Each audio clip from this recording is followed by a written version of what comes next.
สร้างนครหลวงเวียงจันทร์ไว้เป็นมิ่งขวัญของชนชาติลาว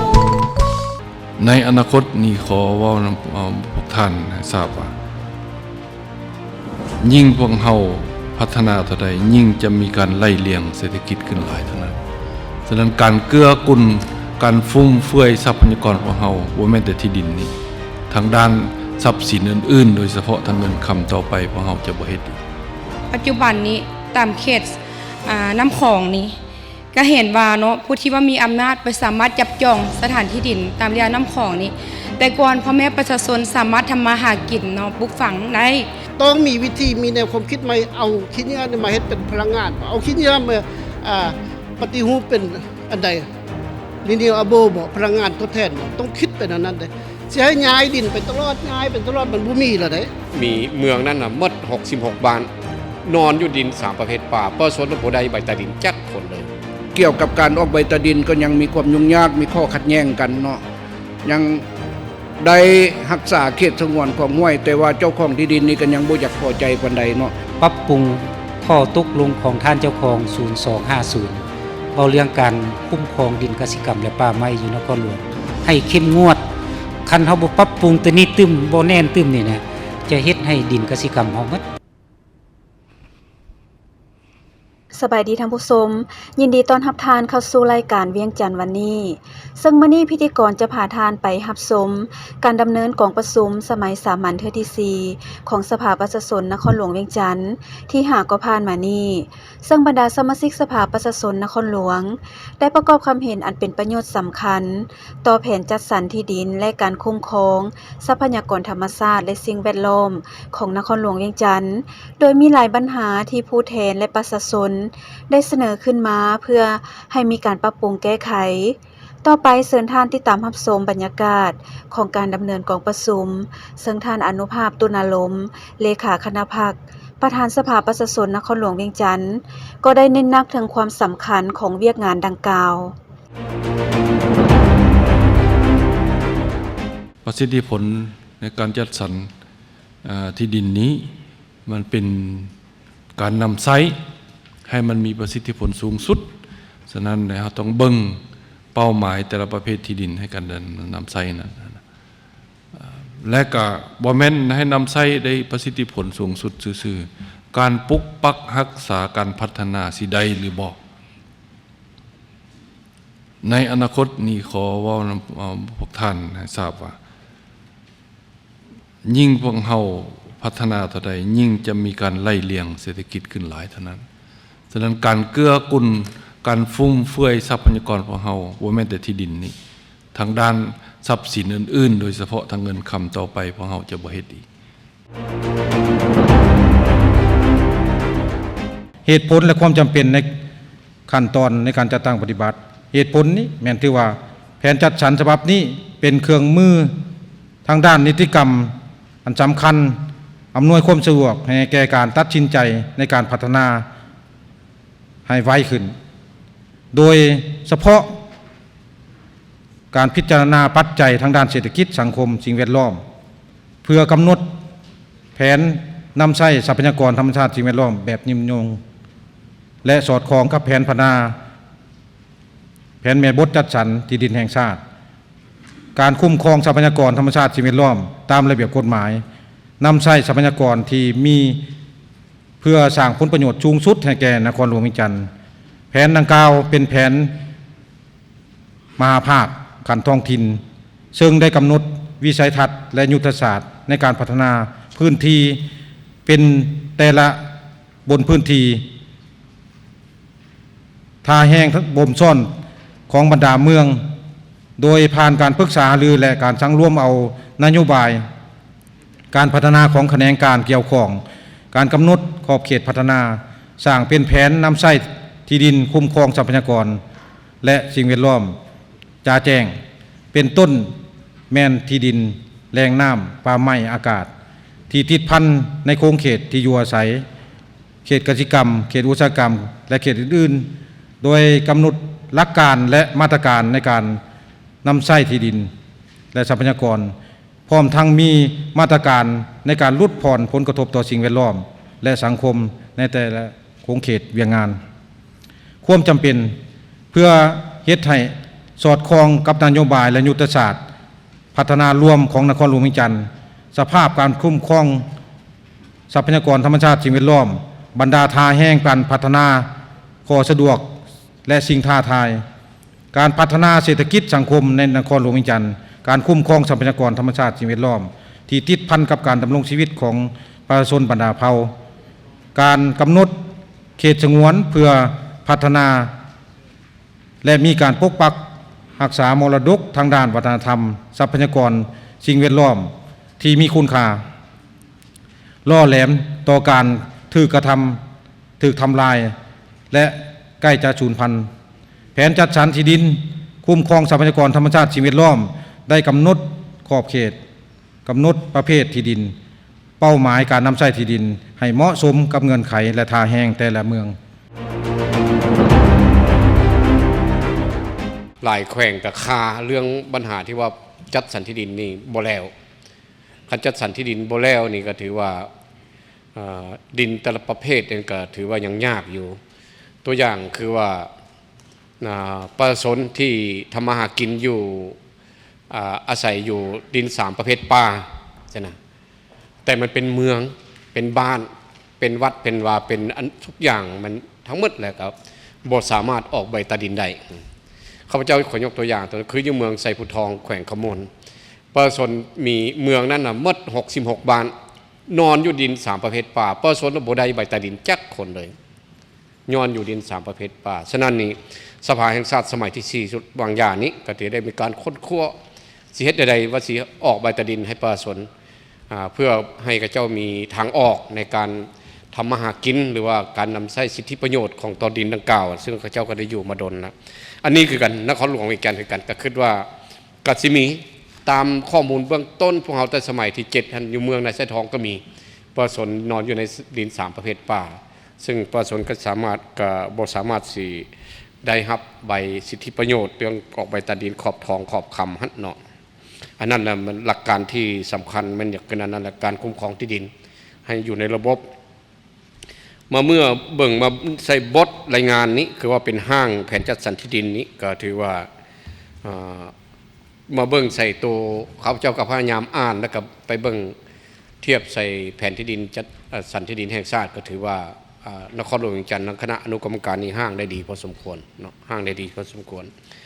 แต่ในนั้นนี้เขาเจ้าอยากมีข้อสังเกตคือจังสิเนาะเกี่ยวกับปัญหาเรื่องการจัดสรรเรื่องบรรดาการกำหนดตัวเลขนี้คือทางท่านประธานได้เจาะจีมันเขาเจ้าก็ยังสนใจอยู่สนใจอยู่ว่าอยู่ในหน้าที่เกือบแรกๆหน้านี้มาเบิ่งอยู่ตารางสมเทียบว่าดินของทางที่ดินบริเวณน้ำนี่จะเพิ่มขึ้นในอนาคตทางหน้านี่มันเหตุผลอะไรแท้ทางที่ว่าห้วยหนองคลองบึงส่วนหลายทึกถมทึบนั่นไปหมดแล้วแต่ว่าพวกเราเมื่อก่อนเดี๋ยวนี้ปัจจุบันมี20,000 กว่าเฮกตาร์เนาะ20 ล้านกว่าแล้ว20 ล้าน4 แสนแต่ว่าในอนาคตข้างหน้านี้จะจัดสรรอยู่20 ล้านเกือบ21 ล้านมันเอาเพิ่มขึ้นอย่างไร อันนี้นี่ข้าพเจ้าก็ยังสงสัยอยู่มาตรการลดผ่อนต่อผลกระทบต่อสิ่งแวดล้อมในการพัฒนา2จำหนึ่งการนำใช้ที่ดินกสิกรรมนี้เนาะข้าพเจ้าจะขอแลกเปลี่ยนว่ากำหนด7เมืองแต่ว่าหาดดอนจันนี่เด้ดินที่ปงออกมาดินกสิกรรมนอกจากบ่อนที่ปลูกสร้างมันก็บ่แม่นน้อยได้100 กว่าเฮกตาร์นี่เฮาควรกำหนดให้เป็นดินกสิกรรมบ่เนาะฉะนั้นอยากให้กวดคืนเบิ่งว่ากระทรวงเพิ่นกำหนดอยู่แต่ว่าท้องถิ่นเฮานี่ควรกวดละเอียดว่าควรกำหนด8เมืองบ่หรือว่าเมืองใดแท้ๆที่ว่าคือเมืองศรีนาคนี่จะบ่มีแล้วดินกสิกรรมนี้เนาะเพราะว่าเมืองจันทบุรีนี่ยังมีเลยทั้งเขตหนองปิงเพิ่นยังมีทุ่งไร่ทุ่งนาและเฮาควรรักษาไว้บ่นี่เนาะเพราะว่าเฮาก็ยังกวดไปหลายเฮกตาร์ได้เนาะเกือบฮอด100-200 เฮกตาร์ดินกสิกรรมเนาะอันนี้นะเฮาควรรักษาไว้ควรกำหนดเป็น8ตัวเมืองเนาะ8เมืองฉะนั้นเ เขตหนองดาหั่นเฮาก็ต้องกวดว่าสิให้มันเป็นตัวเมืองในนั้นบ่ดินที่มีคุณค่าทางด้านกสิกรรมนี่เฮาก็ควรต้องได้กำหนดเนาะข้ามขัวตัวนั้นไปแล้วเมื่อก่อนนั้นปลูกมักกะทันปลูกหยังเดี๋ยวนี้ไปปลูกตึกหมดแล้วเฮาสิเฮ็ดในนั้นบ่เรือเฮาสิควรรักษาไปเฮ็ดดินจัดสรรปลูกเรือนขายนี่นะฉะนั้นแหละอยู่ในการคุ้มครองตัวนี้ข้าพเจ้าว่ามาตรการในการคุ้มครองดินกสิกรรมอันที่1นี่ควรปรับปรุงข้อตกลงของท่านเจ้าของ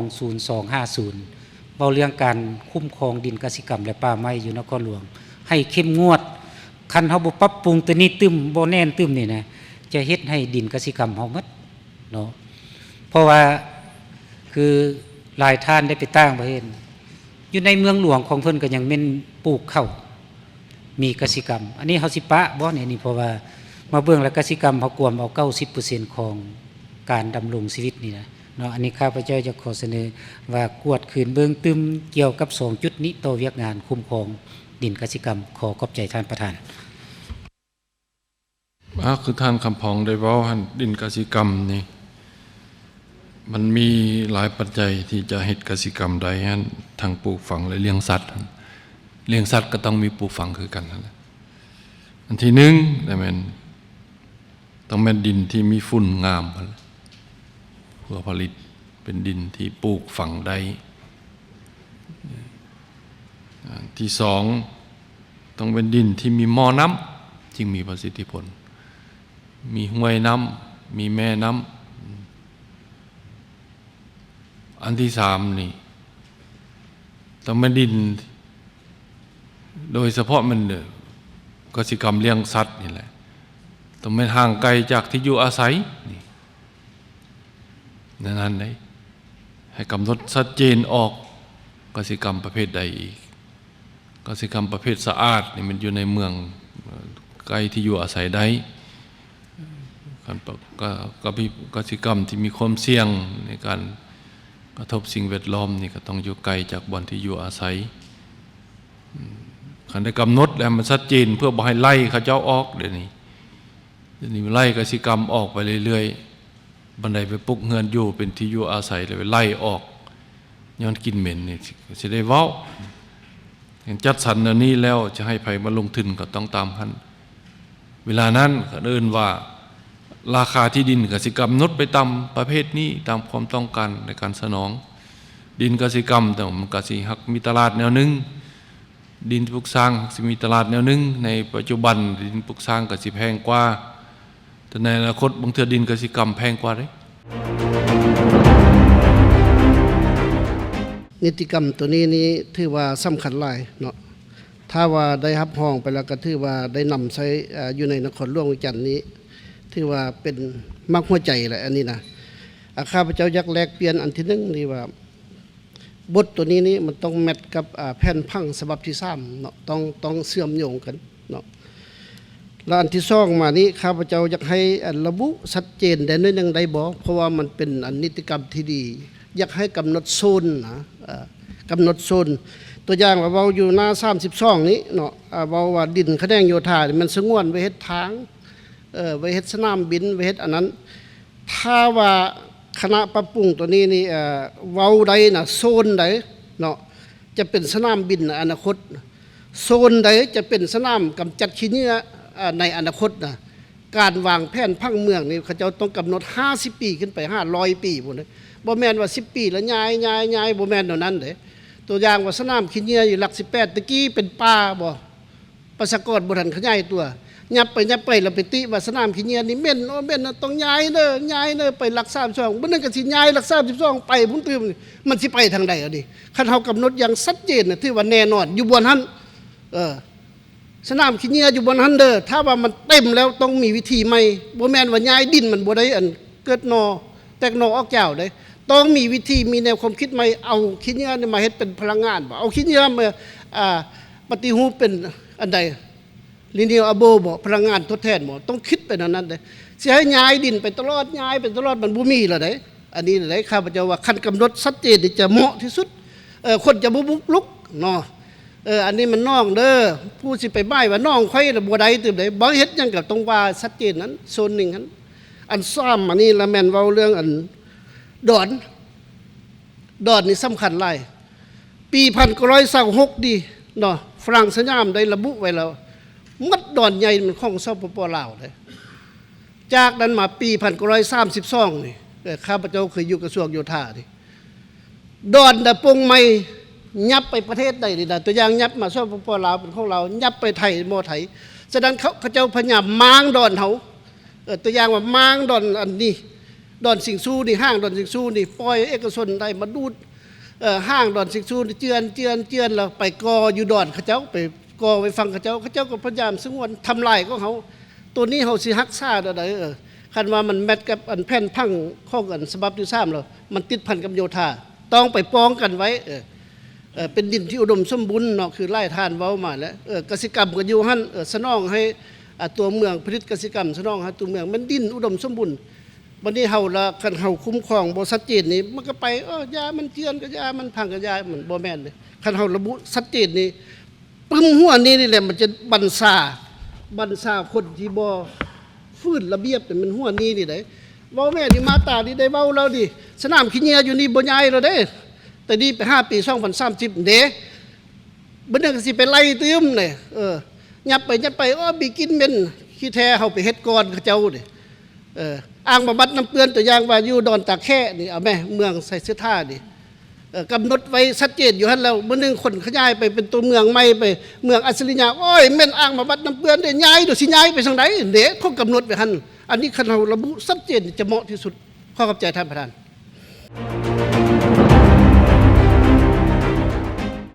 ข้าพเจ้าแสงวิไลศิรัตนาสมาชิกสภาประชาชนนครหลวงเวียงจันทร์ประจำเขตเลือกตั้งเมืองนาไซทองข้าพเจ้าก็ขอเห็นดีเนาะเสนอที่ทางนครหลวงมีแผนจัดสรรที่ดินนครหลวงเก้าตัวเมืองเนาะปัญหาที่แผนจัดสรรที่ดินที่ข้าพเจ้าอยากทวนคืนเกี่ยวกับปัญหาผ่านมาที่ยังบ่ได้รับการแก้ไขที่พวกข้าพเจ้าได้ลงไปพบปะพ่อแม่ประชาชนอยู่ท้องถิ่นเนาะปัญหาที่มันเกี่ยวพันกับประชาชนที่บ่ทันได้ออกปฏิดินอยู่เขตน้ำหุ่มน้ำซ่วงที่มันติดพันกับเขตสงวนอ่างตงน้ำหุ่มน้ำซ่วงในนิติกรรมข้อตกลง435-538ปี2002และ2005การกำหนดเขตสงวน2อ่างตงหรือแม่น 1,500 1,800ฉะนั้นมันจะกวมไปดินปลูกสร้างเนาะกวมไปเบิดบ้านที่อยู่แคมป์อ่างเป็นต้นบ้านนาทอนบ้านธรรมอานุหุมศรีวิไลฉะนั้นการกำหนดตัวนี้เนาะถ้าหากว่าเพิ่นมีแผนจัดสรรกำหนดใหม่ว่าเอา 1,500 หรือว่า500ตารางเมตรอันนี้ก็ถ้ามาเบิ่งตัวนี้ก็ถือว่าจะเหมาะสมความเป็นจริงดินปลูกสร้างอยู่เขตนั้นก็จะออกปฏิดินได้เนาะเขตสงวนที่มันอยู่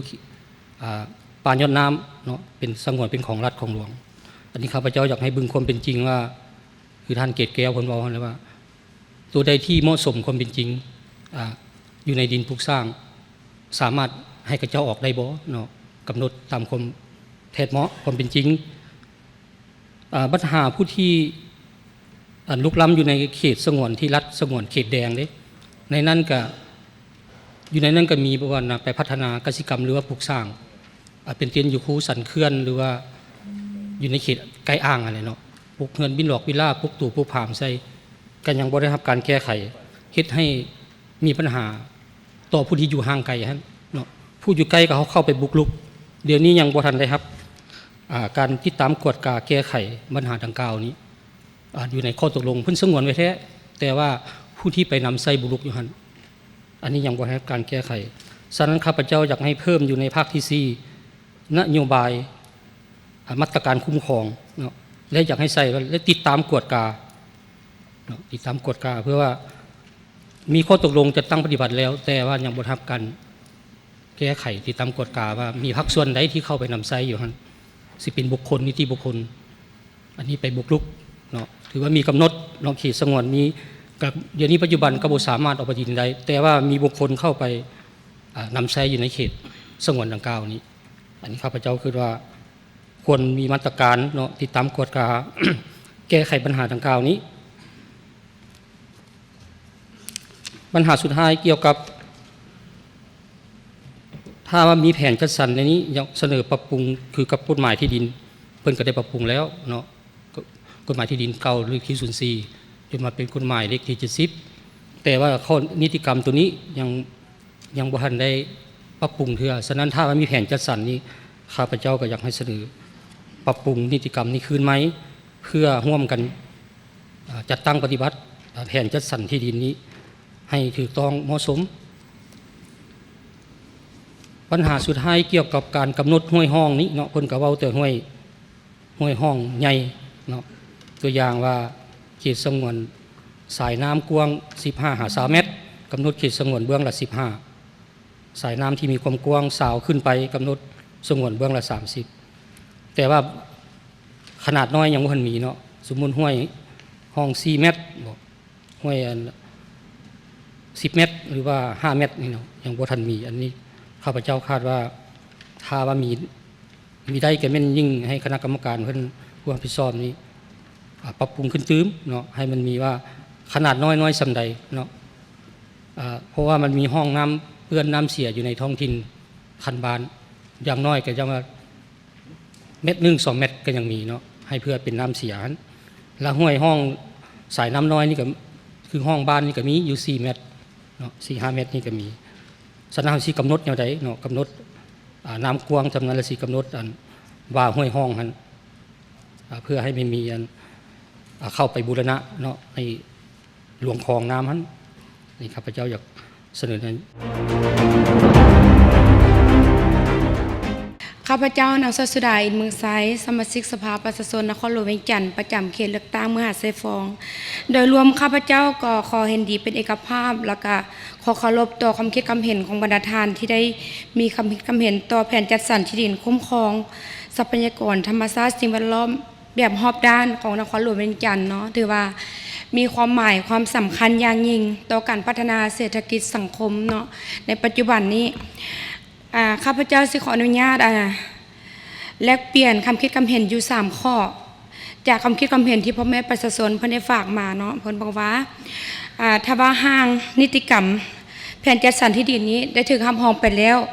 เพิ่นอยากขอฝากความคิดคำเห็นเสนอแลกเปลี่ยนมานึงเนาะอยากเสนอให้องค์การปกครองนครหลวงเวียงจันทร์ก็คือแผนกทรัพยากรธรรมชาติและสิ่งแวดล้อมเร่งจัดสรรที่ดินตามแนวน้ำคลองเพราะปัจจุบันนี้การบุกรุกแล้วน้ำคลองนี้เขตสงวนนี้แม่นหลายเนาะแล้วก็การจัดสรรที่ดินมันล่าช้ากว่าการพัฒนาเศรษฐกิจเนาะย่านว่าการพัฒนาเศรษฐกิจเนาะก็คือการก่อสร้างอาคารหรือว่าสถานที่ต่างๆตามแนวน้ำคลองหันถ้ามีการก่อสร้างขึ้นมาแล้วจึงมาจัดสรรตามหลังจะส่งผลกระทบต่อการชดเชยแล้วก็อาจจะเป็นคดีความในอนาคตเนาะอันนี้มันข้อนึงแล้วข้อที่2เนาะประชาชนฝากความคิดความเห็นมาอีกเนื่องจากว่าอยู่ในปึ้มเนาะอยู่ในปึ้มแผนจัดสรรนี้เพิ่นก็บอกว่าอยากสร้างเงื่อนไขให้พ่อแม่ประชาชนสามารถสร้างคุณหั่งคุณมีให้พ่อแม่ประชาชนเนาะสร้างความเข้มแข็งพัฒนาขึ้นเรื่อยๆแต่ว่าสังเกตบางว่าปัจจุบันนี้ตามเขตน้ำคลองนี้ก็เห็นว่าเนาะผู้ที่ว่ามีอำนาจไปสามารถจับจองสถานที่ดินตามแนวน้ำคลองนี้แต่ก่อนพ่อแม่ประชาชนสามารถทำมาหากินเนาะปลูกฝังได้เช่นการเฮ็ดสวนบ่อย่างต่างๆแต่ปัจจุบันนี้ก็เห็นว่ามีการลุกล้ำเนาะไปจับจองแล้วก็เป็นตัดขายได้นะเนาะท่านประธานสามารถตัดขายได้โดยเฉพาะแม่นเขตนอกนี่ตัดขายจับจองขายอยู่ในบ้านกันเองหั่นแหละเนาะเพิ่นก็บอกว่าบ่สามารถเอาใบตาดินขอบทองได้แต่ว่าเป็นอย่างเวลาที่ว่าผู้ใหญ่มีอำนาจเพิ่นไปซื้อขายได้เนาะจึงสามารถซื้อขายในคันบ้านได้ข้าพเจ้านี่ก็ข้องใจเนาะแล้วก็เป็นที่แบบขอละหาให้พ่อแม่ประชาชนเพื่อได้ฝากความคิดความเห็นมาว่าถ้าอยากสร้างคุณห้างคุณมีสร้างอาชีพการเป็นอยู่ให้พ่อแม่ประชาชนในอนาคตแบบถาวรได้ต้องแม่นการพัฒนารวมบ่เนาะตามเขตแล้วน้ำคลองนี่เช่นพัฒนาให้เป็นแหล่งท่องเที่ยวเนาะแล้วก็บักลักแดนให้ชัดเจนเพื่อกันเยือนในอนาคตเนาะแต่ว่าปัจจุบันนี้ก็มีการถมดินเนาะแล้วก็การก่อสร้างอยู่ในนี้ข้าพเจ้าเสนอว่าให้เบิ่งหมดทุกเมืองหั่นแหละเนาะให้มันมีความชัดเจนทางจำนวนบ้านเนี่ยอาจจะถึกแล้วแต่จำนวนครอบครัวพลเมืองต่างๆนี่เพราะว่าการจัดสรรที่ดินก็เป็นบ่อนดำรงชีวิตของประชาชนของพลเมืองทุกคน เนาะเพื่อสิสมดุลว่าการขยายตัวของสังคมมนุษย์อยู่ในนครหลวงจันทร์อาจจะมีการขยายตัวไปในทิศทางใดเพื่อท่าแห่งการพัฒนาเนาะก็บ่แม่นแต่อยู่คนนครหลวงนี่สิขยายกันอยู่นี่อาจจะมีต่างแขวงเข้ามาต่างประเทศเข้ามาก็เป็นไปได้ก็ฉะนั้นการตีราคาวิเคราะห์วิจัยควรชัดเจนกว่านี้เนาะและข้อมูลอื่นๆเกี่ยวกับปัญหานี้ปัญหาที่3อยู่หน้าที่17ข้อ3ข้อ5จำ1ท่าแห่งการพัฒนาเศรษฐกิจสังคมของแต่ละเมืองอยู่ในนี้เนาะอันสำคัญที่สุดและเกี่ยวกับการท่าแห่งการพัฒนาเศรษฐกิจสังคมเพราะว่าการจัดสรรที่ดินและการพัฒนาทรัพยากรธรรมชาติและสิ่งแวดล้อมจะต้องคำนึงถึงเนาะการพัฒนาดังกล่าวต้องคำนึงถึงขณะการจัดสรรนี่มันต้องรองรับในการพัฒนาแล้วมาเบิ่งอยู่บรรดาเมืองนี้ทั้ง9เมืองนี่ท่าแห่งสำคัญอันใดนะจะเฮ็ดอันใดด้านใดเนื้อที่เท่าใดอยู่เขตใดมาเบิ่งมัด9เมืองนี่อันกระบ่แจ้งปานใดว่าซั่นซะอยากให้กำหนดแจ้งกว่านี้เนาะและส่วนเมืองจันทบุรีเมืองไสเสถาเมืองหาดทรายฟองก็เกือบบ่มีเห็นละเอียดเลยถือว่าเป็นลักษณะทฤษฎีเนาะคือเมืองจันทบุรีนี่มีเนื้อใน6แถวเว้ารวมจังซี่นะเนาะอันนี้ข้าพเจ้าอยากให้คณะพิสอบค้นคว้าวิเคราะห์วิจัยแต่ละเมืองแต่ละจุดแต่ละบ้านอีกเนาะให้มันจะแจ้งว่าท่าแห่งการพัฒนาเศรษฐกิจนี่สิเอาบ้านใดจุดใดละเฮ็ดหยังเนาะแล้วประชากรอยู่หั่นมีเท่าใดแล้วสิเป็นท่าแห่งงานอาชีพแนวใดอยู่หั่นแล้วมันจะผสมเทียบไสเนาะว่าโอ้พื้นที่ตัวนี้นี่ประชาชนจะบ่นิ่งติ่งเคลื่อนย้ายหลายนะก็จะมีอาชีพอยู่หั่นที่ดินอยู่หั่นและแรงงานอยู่หั่นและก็เป็นการส่งเสริมกับที่ว่าซั่นซะอันนี้เนาะรวมๆแต่ละเมืองก็เช่นเดียวกันข้าพเจ้าเสนอว่าให้ค้นคว้าตื่มอีกเนาะขอขอบใจ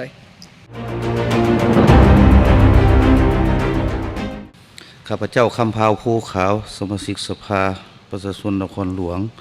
ประจำเมืองปากงืมขอมีคำเห็นเนาะอยากให้ทางคณะคนคั่วนี้ชี้แจงเนาะให้ฟังตื้มเนาะเกี่ยวกับการสร้างแผนจัดสรรที่ดินคุ้มครองทรัพยากรธรรมชาติของนครหลวงนี้ก่อนอื่นข้าพเจ้าขอแสดงความสมเสยและสนับสนุนในแผนจัดสรรที่ดินนี้ถือว่าดีแล้วพวกเขากำหนดไว้ให้ละเอียดนั้นเนาะอันที่หนึ่งนี้ข้าพเจ้าจะมีคำถามนะการสร้างแผนที่พวกเขาได้เฮ็ดนี้ข้าพเจ้าก็มีแนวความคิดมีคำเห็นคือกังทานบุญทวีได้เสนอไปฮั้นพวกเขาต้องได้เบิ่งตามพังเมืองฉบับที่3นั่นแหละของนครหลวงที่สภาแห่งชาติได้รับรองเอาเนี่ยเนาะคันพวกเขาสิเฮ็ดพอเฮาเพิ่นรับรองเอาแนวนึงแล้วก็สิไปคนละทางนั่นแหละการพัฒนาเนี่ยบัดนี้ อันที่2นี้ข้าพเจ้าคิดว่าการสร้างแผนนี้มันจะต้องได้เริ่มจากจัดสรรที่ดินอยู่เขตบรรดาเมืองที่อยู่ชานเมืองหัดก่อนเนาะเป็นต้นว่าอยู่เมืองไซธานีจังซี่เมืองหาดทรายฟ้องเมืองนาไซทองเมืองปากงืมเมืองสังทองและเมืองใหม่ที่พวกเขาจะกำหนดสร้างขึ้นนั่นอีกต้องได้ประเมินเนาะการขยายตัวของคนละเมืองอีกเนาะ ก็สิมีแล้วอยู่นะครับแต่ว่าระยะฮอดปี2030นี่คนละเมืองจะกระจายตัวไปในระดับใดเนาะจะมีหลายปานใดล่ะก่อนอื่นนี่ข้าพเจ้าคือว่าต้องได้แบ่งประเภทที่ดินให้มันละเอียดก่อนอยู่บรรดาเมืองที่ข้าพเจ้าได้เว้ามานี่นะได้แบ่งให้มันละเอียดซะก่อนเพราะว่าดินนี่คือบรรดาทานได้เฮ็ดมาให้แล้วเนาะบ่อนใดเป็นบ่อนที่อยู่อาศัยของประชาชนบ่อนใดสิให้เป็นเขตการผลิตเนาะเขตใจกลางเมืองเทศบาลเมืองให้มันละเอียดซะก่อนเนาะตัวอย่างว่าเขตสำนักงานองค์การนี่เด้เนาะอยู่แต่ละเมืองที่ข้าพเจ้าได้เว้ามาแล้วเนาะพร้อมทั้งเมืองใหม่ที่พวกเขาจะสร้างขึ้นหั่นข้าพเจ้าคิดว่าต้องได้กำหนดให้อันนั้นละเอียดซะก่อนเนาะการนำใช้ดินกสิกรรมอยู่ในคงเขตชลประทานที่พวกเขามีนิติกรรมกำหนดแล้วเนาะคือนิติกรรม แจ้งงานและข้อตกลงของเจ้าของนครหลวงเวียงจันทน์เลขที่0250นี้ว่าด้วยการกำหนดเขตสงวนดินกสิกรรมเนาะว่าในระยะผ่านมานี้พวกเราก็ได้กำหนดขอบเขตละเอียดแต่ว่าพฤติกรรมตัวจริงเนาะการปฏิบัตินิติกรรมดังกล่าวนี้บ่ทันเข้มงวดแล้วก็มีบางอันบ่ทันสอดคล้องจังเส้นปัญหานี้มันเกิดมีข้อขัดแย้งระหว่างการขยายตัวของสังคมเนาะถือว่ามีนิติกรรมกำหนดแล้วแต่ว่าการแบ่งมูลแบ่งมังหรือว่าการขยายตัวทางด้านประเพณี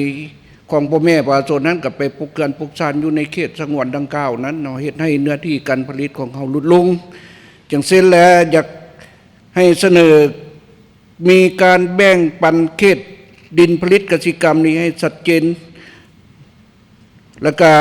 ปรับปรุงนิติกรรม0250นี้คืนไม่ให้แทนเหมาะกับสภาพตัวจริงเพื่อคุ้มครองดินกสิกรรมโดยเฉพาะแม่นดินนานี่ให้มีความยืนยงในต่อหน้า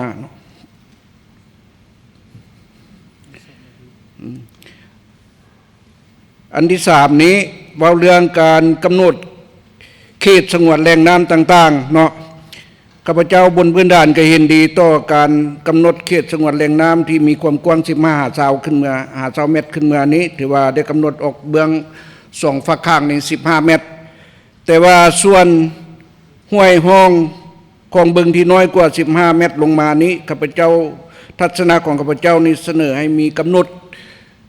เขตสงวนไว้เฉพาะเมืองนาไซทองของพวกเรานี่คือห้วยไซมูลห้วยสอนนี่พวกเราก็กำหนดแต่ว่ายังบ่ทันเป็นมีนิติกรรมที่รัดกุมเทื่อนอกจากเสนอให้มีการค้นคว้ากำหนดให้เหมาะสมตึมในระหว่าง6-8 เมตรนี้เพราะว่าสายห้วยดังกล่าวนี้ต่อไปนี้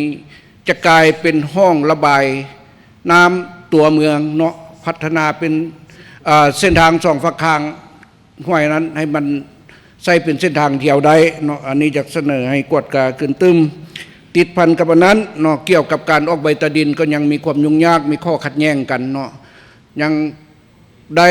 รักษาเขตสงวนของห้วยแต่ว่าเจ้าของที่ดินนี่ก็ยังบ่อยากพอใจปานใดเนาะคันกำหนดเป็นนิติกรรมเป็นหลักการละเอียดแล้วนี่การออกใบตาดินก็สิมีข้อสะดวกขึ้นตึมเกี่ยวกับการกำหนดเขตสงวนเนื้อที่อ่างตุ้งของชลประทานน้ำหุ่มน้ำช่วงนี้ก็อยากเสนอให้กำหนดเอาใจกลางเคลื่อนสั่นเคลื่อนเอาใจกลางสั่นเคลื่อนแล้วสั่นเคลื่อนเป็นที่ตั้งบ่อยากให้กำหนดเอาสลบเคลื่อนเนาะส่วนว่าขอบเขตเนื้อที่หรือว่ากำหนดเป็นเมตรด้านหน้า 1,500 เมตรลงทางหลัง500 เมตรหรือว่าออกทางข้างเบื้องซ้ายขวา500 เมตรนี่ก็เห็นดีเป็นเอกภาพแล้วเนาะแต่ว่าการ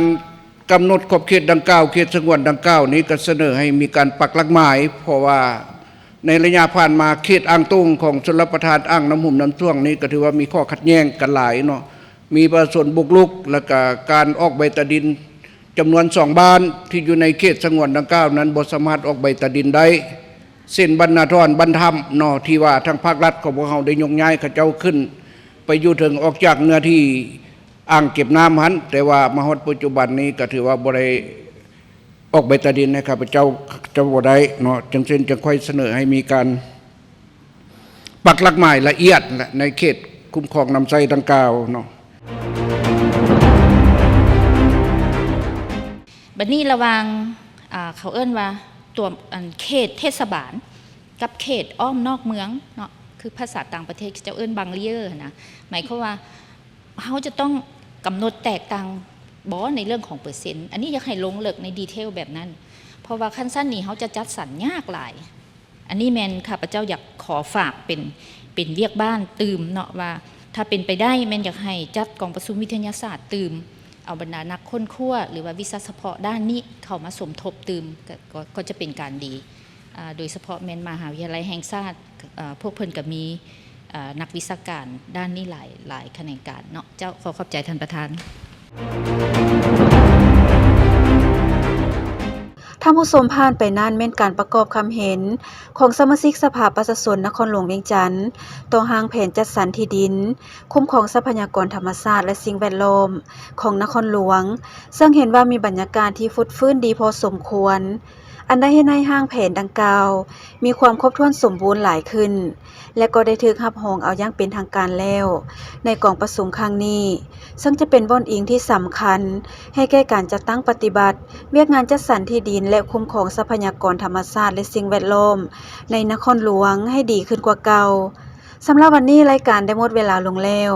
ขอบใจทุกท่านที่ติดตามรับชมลาท่านผู้ชมไปก่อนสบายดี